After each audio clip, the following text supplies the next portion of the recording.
Tere, ma siis tulistan sõnu hästi kiirelt, püsige siis lainel.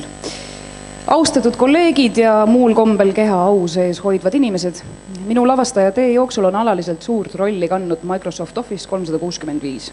Ja kui seda veel kisendada, siis Office'i kõige matemaatilisem osa Excel.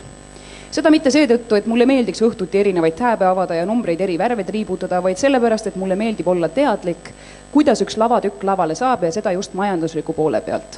Või võib-olla ei saagi öelda, et see mulle meeldib, vaid pigem pole mul teist võimalust, sest tõeliselt pädeva produtsendi otsingud ei ole viimaste aastate jooksul just vilja kandnud. Täna tahaksin aga keskenduda nende viimaste aastate tabelite kvintessentsile või kulugrupile, mille rahastamine on olnud kõige keerulisem. Ruum. Ilmselt pole see mure kellelegi uus või võib-olla pani see nii mõnegi saalis viibija silmad samuti 365 kraadiseid ringe tegema, et hakkab aga jälle pihta, kuid teema on siiani aktuaalne. Kuidas mahutada sinna Exceli faili nii kuludesse ja tuludesse võrdselt, ei julge siinkohal isegi öelda, et kasumiga, lisaks palkadele, rekvisiitidele, transpordikuludele, tehnikakuludele, ka ruumikulu. Siinkohal räägime siis nii proovi- kui etendusruumidest.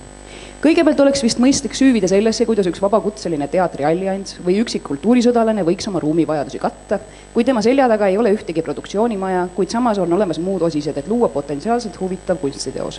Trupp, mõte, oskused ja see nimekiri ei ole muidugi lõplik. Alustame tuludega. Me teame kõik, et Kultuurkapitali näitekunsti sihtkapital ruumide jaoks raha ei eralda. Ei proovida ka etenduste andmiseks. Vaata näitekunsti sihtkapitali toetuste määramise korda punkt 1.1.5.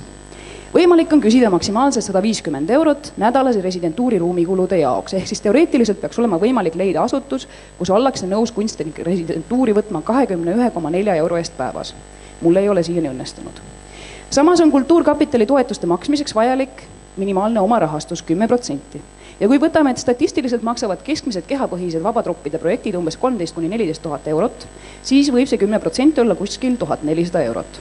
See võiks siis olla see raha, mis on kunstnikul endal olemas, väga kindel variant, või mis tuleb piletitest, mitte nii väga kindel variant. Aga tuludes on meil tinglikult nüüd 1400 eurot. Läheme ruumikulude kallale.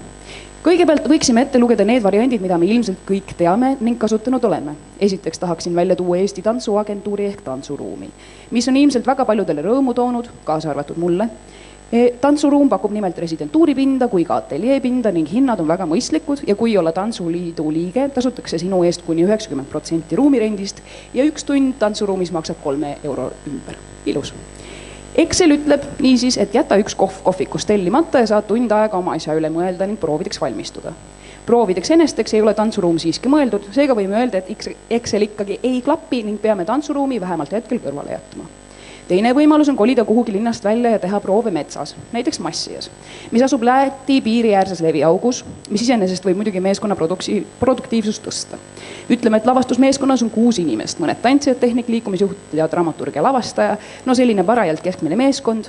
Võib ju ette kujutada ette paika looduses, kus pole mingisuguseid piiranguid selle kunsti suhtes, mis seal sündida võib. Kõlab hästi.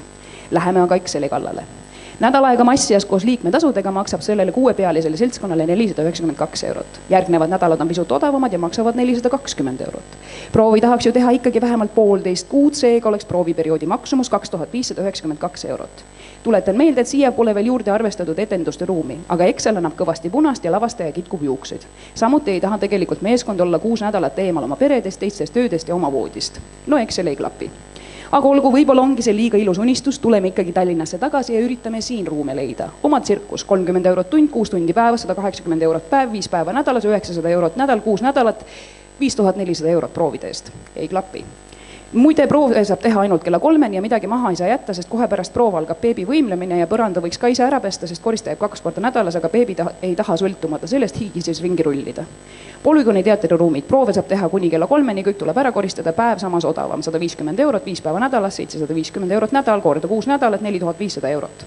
Aga vaatame ka lähemalt. Sõltumatu tantsulava, tantsutempel, 240 eurot päev, sisaldab käibemaksu, ei sisalda baaripidamist, publiku teenitamist, koristaja käib 1 kord nädalas, olgugi et saalist võib läbi käia mitu väga erinevalt ruumi kohtavat truppi. Küll aga pakutakse olemasolevat tehnikat ja tantsupõrandat. 240 eurot, 5 päeva nädalas, 1200 eurot nädal, korda 6, 7200 eurot prooviperioodi eest. Võtan viimase 30 sekundiga kokku. Kõige sellel lõpuks ütlen ma ikkagi. No siit jääb nüüd mõni lõike vahele või ma tohin ära lõpetada need 2 lõiku. Annate selle loa. Nii. Seega on meil praegu kuludes kas 2592 eurot metsas või 4500, 5400 või 7200 eurot Tallinnas. Lavastaja vaatab Excelile otsa ja liidab sinna otsa ka minimaalselt 5 etendust, mis kulga tingimuste järgi anda tuleb. Ehk siis lisandub keskmiselt 240 eurot korda 5 ehk 1440 eurot ja ruumikulu suureneb märkimisväärselt. Endiselt piletimüüjad, publikuteenindajad ja koristajad tuleb lisaks palgata. Vaatame ka korra veel tuludel otsa, äkki on seal tehtud viga. 10% tuleb endal leida. Ise olen püüdnud pigem 20% leida, et suurendada võimalust, et kultuurkapitali otsus oleks positiivne ja näidata, et ma pole loomeettevõtjana täielikult saamatu.